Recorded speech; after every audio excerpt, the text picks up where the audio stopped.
Оваа плодна долина, стотици километри источно од Маракеш, пред 3 години изгледаше многу поинаку. Наместо оваа органска фарма имаше само пустина.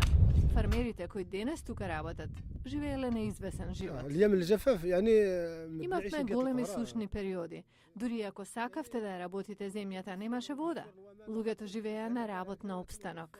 За време на сушите, Мохамед Ајд Ламини и многу други ги напуштале семејствата да работат во други краеви во потрага по работа во градежништвото.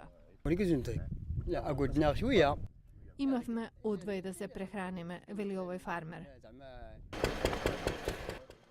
Пред 2 години, меѓународни донатори вложиле во копање бунар. Мароканската влада дала земја.